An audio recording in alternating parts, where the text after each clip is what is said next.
Hello everyone, I am Alka and welcome back to my YouTube channel Alka's corner. So guys, आज हम क्या करेंगे? आज हम करेंगे हमारी कार्यपत्रक नंबर 19। विषय है विज्ञान, कक्षा है 7। विद्यार्थी का नाम, आप लोग अपना नाम लिख लेंगे, अपने क्लास टीचर का नाम लिख लेंगे। कब के लिए है वर्कशीट? 21 सितंबर के लिए। शुरू करते हैं आज की वर्कशीट। वर्कशीट का टॉपिक क्या है? पादपों में पोषण, मतलब कि न्यूट्रिशन इन प्लांट्स।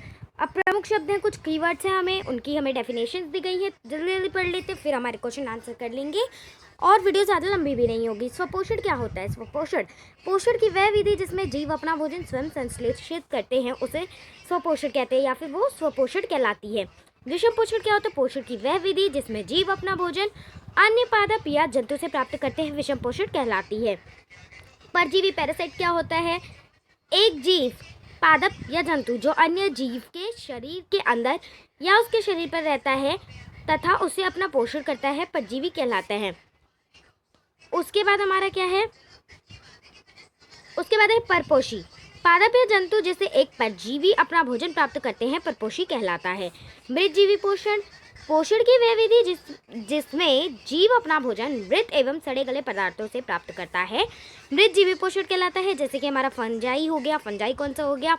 कवक। फंजाई को हम हिंदी में बोलते हैं कवक, फंगी को हम हिंदी में बोलते हैं कवक। तो मशरूम हो गया जैसे ये वाला, ये भी बहुत जो होता है, ये सड़े गले पदार्थों से अपना प्राप्त करता है भोजन।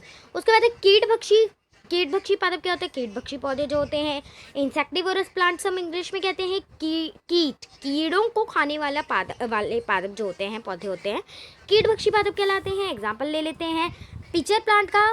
पिचर प्लांट का एग्जाम्पल ले लेते हैं। चलिए लेते हैं पिचर प्लांट का एग्जाम्पल।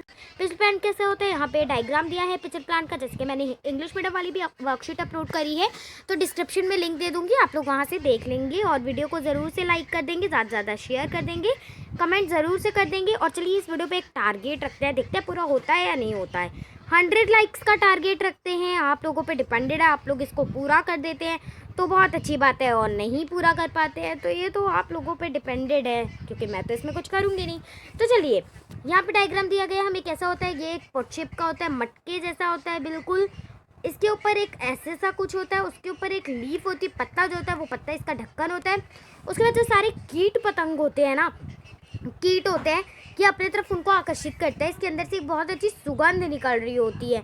जो सुगंध होती है ना, उससे सारे जो कीट पतंगे होते हैं वो आकर्षित हो जाते हैं और वो इसकी तरफ अट्रैक्ट होकर इसके अंदर चले जाते हैं। जब इसके अंदर जाते हैं तो इसका जो ये पत्तीदार ढक्कन होता है ये बंद हो जाता है, और इसकी जो सुगंध होती है उससे उसका जैसे नशा टाइप हो जाता है, और वो जो सारे कीट पतंग होते हैं वो मर जाते हैं। और ये जो बंद कर लेते हैं, इससे उन सारे कीट पतंगों का ये जो होते हैं पादप, वो शिकार कर लेते हैं, है ना। तो इस तरीके से ये बहुत ही चालाकी से अपना शिकार कर लेते हैं। स्मरण के लिए हमें यहाँ पे दिया गया है, सजीवों द्वारा भोजन ग्रहण करने एवं उसका उपयोग की विधि को पोषण कहते हैं। अतः पोषण की अनेक विधियाँ होती हैं। चलिए अब हमारे प्रश्न उत्तर हैं। प्रश्न उत्तर कर लेते हैं हम। डैश तथा डैश स्वपोषण करते हैं। उसके बाद है मशरूम, फंगी डैश पोषण का एक उदाहरण है। फंगी मतलब कवक। तीसरा है विषम पोषी जीव के 2 उदाहरण लिखने, 2 ही लिखने हैं हमें उदाहरण। ध्यान से क्वेश्चन को पढ़ लीजिए। निम्नलिखित में से सही कथन चुने। कीटभक्षी पादप अपना पोषण केवल कीटों से करते हैं? नहीं, वो और भी चीज़ों से अपना करते हैं, खाली कीटों से नहीं करते हैं। ठीक है। उसके बाद है हमारा अमरबेल परजीवी का एक उदाहरण है। तो हाँ, अमरबेल परजीवी का एक उदाहरण ही है, मतलब पैरासाइट का एक एग्जाम्पल है। ठीक है। चलिए अब कर लेते हैं इसके आंसर से एक शीट पे। तो पहले वाले का आंसर लिख लेंगे, पौधे तथा नीले हरे शैवाल। ठीक है। उसके बाद चलिए अब हमारा अगला क्या है? अगले वाले का हम लोग लिख लेंगे मृतजीवी पोषण। उसके बाद हमारा और जो अगला है उसका हम लोग क्या लिख लेंगे? अगले वाले का चलिए देख लेते हैं। उसके अगले वाले का लिख लेंगे गाय, मानव, शेर।